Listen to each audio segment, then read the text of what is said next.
talked a little bit about the resistance equation that we got from Dr. Poisson, and the equation looked a little bit like this. So we had, actually, let me just replace this. We had 8 times eta, which was the viscosity of blood, times the length of a vessel, divided by pi times the radius of that vessel to the 4th power. And all of this put together gives us the resistance in a vessel. So thinking about this a little bit more, let's assume for the moment that the blood viscosity is not going to change. Certainly won't change from moment to moment, but let's say that in general blood viscosity is pretty constant. Now, given that, if I want to change the resistance, then I have 2 variables left, right? I've got the length of my vessel, and I've got the radius. So if I have a vessel like this, and let's say it's got a certain radius and length, and let's say that radius is r, and the length is here, and I apply a number. Let's say the number is 2 for the resistance. Well, I have 2 options for changing that resistance. If I want to increase the resistance, I can do 2 things. So let's say I want to increase that resistance. And you can look at the equation and tell me what that answer would be. 2 things.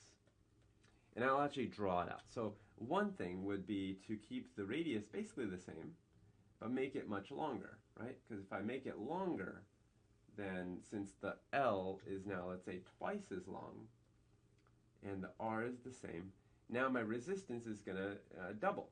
So now we go 2 times, and 2 times 2 is 4, so my resistance is 4. Okay, option 2. Let's say I don't want to change the length, so I keep the length the same. Instead, I could actually maybe change the radius, and let's say I half the radius, and make it half of what it was. And I actually worked out the math in the last one, and it turned out that if you half the radius, in the last video that is, then the resistance actually is 16 times higher. And you can see that because the resistance equals r to the 4th power. Here, r is to the 4th power. So because r is to the 4th power, when you half it, it goes up 16-fold, and so 16 times 2 is 32. So my resistance is 32. So these are the 2 strategies, if you think of it that way, that a blood vessel can use to increase resistance. And of the 2, you can see that one of them is definitely more effective. I mean, I can see that because it's raised to the 4th power, this is going to work much more effectively to raise resistance than changing the length. And additionally, if you think of it kind of from a practical standpoint, keep in mind that I have smooth muscle, so it's actually pretty easy to accomplish this, or at least possible to accomplish this. Whereas trying to actually change the length, which is option 1, is not feasible, right? I mean, it's much, much more complicated to actually expect a vessel to simply double in its length because it wants to raise resistance. So for multiple reasons, changing radius, again, becomes the name of the game. Okay, so let's complicate this a little bit. Let's say instead of 1 vessel, I've got 3 vessels. I've got, let's say, 1 vessel here, and the resistance is, let's say, 5, and then I've got, let's say, a longer vessel here, and this one happens to have a resistance of, let's say, 8 because it's longer. And let's do same radius for all these, but shorter now. This one is 2. And I want blood to flow through all 3 of these. What is my total resistance? And here we're talking about the 3 vessels being in a series, meaning that you actually expect the blood to go through all 3 of the vessels, or tubes. So if they're going to go through all 3 tubes, what you have to do is simply add up the total. So resistance total, so this is total resistance, and I just put a little t to remind me that that means total. So total resistance equals the resistance of 1 part plus the 2nd part plus the 3rd part, and if you had a 4th or 5th part, you just keep adding them up. So in this case, you have 5, 8, and 2, so RT becomes 5 plus 8 plus 2, and that equals 15. So total resistance would be 15. And actually, I'm going to give you a general rule. So total resistance is always always greater than any component.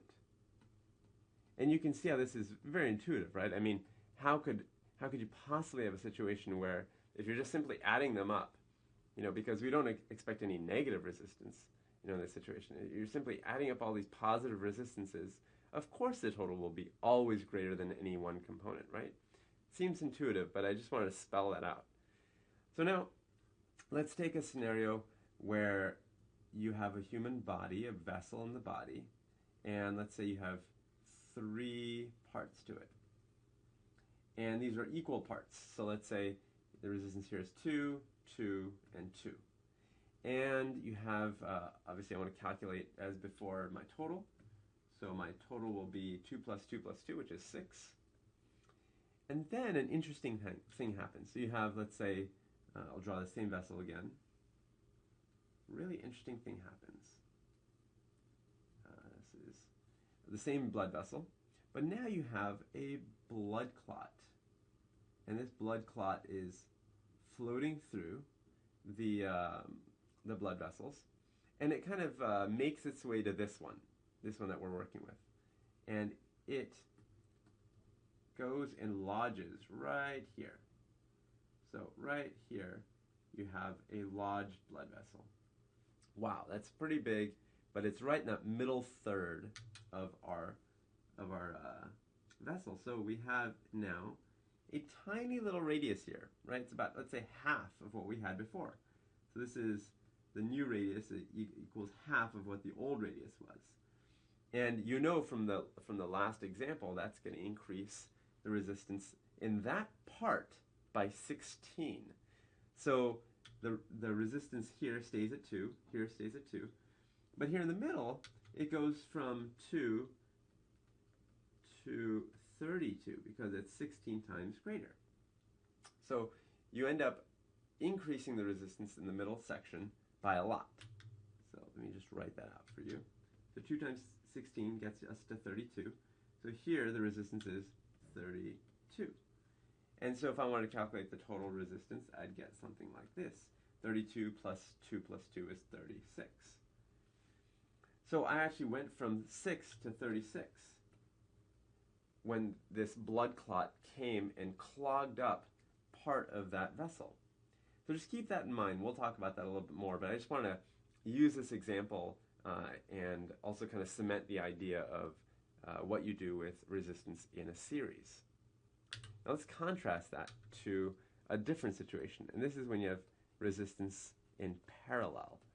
So instead of asking blood to either kind of go through all of my vessels, I could also do something like this. I could say, well, let's say I have 3 vessels again, and this time I'm going to change the length and the radius. And let's say I have, this one's really big, let's say. And the resistance here, let's say, is 5, here is 10, and here is 6, right? So you've got 3 different resistances, and the blood now can choose to go through any one of these paths. It doesn't have to go through all 3. So how do I figure out now what the total resistance is? So what is the total resistance? Well, the total resistance this time is going to be 1 over 1 R1 plus 1 over R2 plus 1 over R3. And you can go on, just as before. But in this case, we only have 3, so let's just put that there, and that there, and I can figure this out pretty easily. So I can say 1 over 6 plus 1 over 10 plus a fifth. And the common denominator there is 30. So I could say 5/30. This is 3/30, and this would be 6/30. And adding that up together, I get 1 over 14/30, or 30 over 14, which is 2 and let's say 0.1. So 2.1. So the total resistance here is 2.1. Putting all 3 of these together. Pretty interesting. And I want you to realize that the resistance in total is actually less than any component part. So unlike before where we said that the total resistance is greater than any component, here an interesting feature is that you have total resistance is always less than any component. So pretty cool set of rules that we can kind of go forward with.